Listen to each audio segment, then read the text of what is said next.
Have you been to the gynecologist yet? That was the question my mom asked me at 15 when I informed her about a change that I had noticed in my body. Now, I'd like to start off by saying I am not by nature a particularly private person, but by profession I am extremely private. I'm not the type to divulge facts about my personal life. I am fiercely protective of my family, and I have no social media presence. But I feel that in the face of this current political climate, it is vital that we all make it our mission to get really, really personal. So yes, at 15, I had been to a gynecologist. I was living in New York City and had visited a Planned Parenthood there. My mother moved to California a few years before. My brother Hunter and I were living with my father, and at 15, I had been working in the entertainment industry for 8 or so years and had been fortunate enough to be eligible for private health insurance through my union. Our family struggled financially. We'd been on public assistance for several years, and I was primarily responsible for making my own doctor's appointments. But still, I was nervous about taking this next stride towards womanhood, and it was actually my clinician at Planned Parenthood who suggested I speak with my pediatrician if I was seeking a referral. She was compassionate and professional and told me that she was happy to treat me for regular checkups and, when the time came, for STD and cancer screenings. No judgment, no questions asked. Planned Parenthood provided a safe place where I could be treated with gentle guidance. Now, I may have been 15 and surprisingly self-sufficient, but I'm sure there isn't one person here who has not been helped by Planned Parenthood directly or otherwise. When I knew I was coming to speak on behalf of women's reproductive and health issues, every single one of my girlfriends had a story about Planned Parenthood. They saved me so many times. One of my best girlfriends confided in me, saying, "They saved my ass and some other parts too." When I found out I had precancerous signs I never would have known about without my annual checkups, and her speech grew more emphatic and emotional as she described how the organization had helped her decide between treatment options. She was able to make some difficult decisions, deciding what was right for her body, and her then partner without anyone else's interference.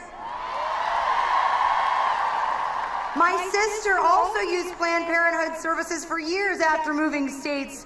She'd been living her whole life in New York City, pursuing her dream to move to California. She had no contacts and no health insurance, but was able to regularly see a doctor at a Planned Parenthood clinic for screenings, advice, birth control, and checkups. For the more than 2.5 million patients a year that rely on Planned Parenthood services for cancer and STD screenings, birth control, safe abortion, and pregnancy planning, these are uncertain and anxious times.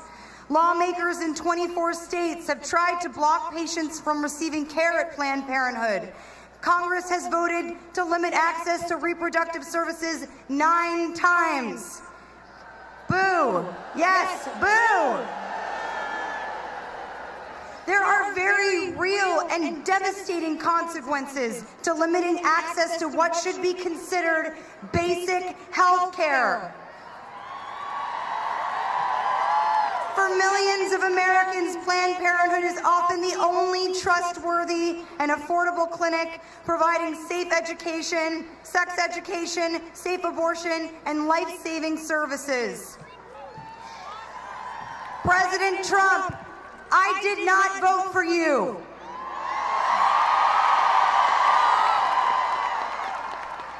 That said, I respect that you are our president-elect, and I want to be able to support you. But first, I ask that you support me. Support my sister. Support my mother. Support my best friend and all of our girlfriends. Support the men and women here today that are anxiously awaiting to see how your next moves may drastically affect their lives. Support my daughter, who may actually, as a result of the appointments you have made, grow up in a country that is moving backwards, not forwards, and who may potentially not have the right to make choices for her body and her future that your daughter Ivanka has been privileged to have.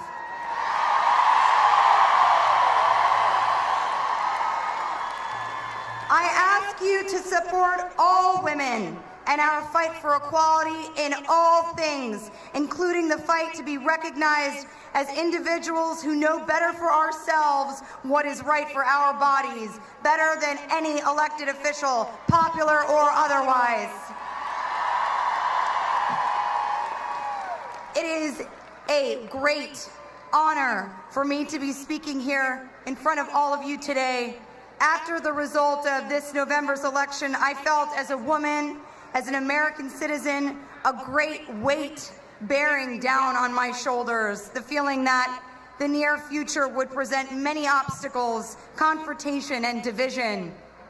My immediate thought after hearing the election results was, oh man, we have so much work to do. But once the heaviness began to subside, I realized that an opportunity has presented itself to make real, long-term change, not just for future Americans, but in the way that we view our responsibilities to get involved with and stay active in our communities. Let this weight not drag you down, but help to get your heels stuck in. I pledge my relentless devotion to support women's healthcare initiatives. I will not stop fighting to make basic women's healthcare available to all. I believe with every fiber of my being that the conversations that we have with our partners and our doctors about what we do with our bodies and our future should not be made fodder for any politician, political agenda, lawmaker, and for-profit corporation.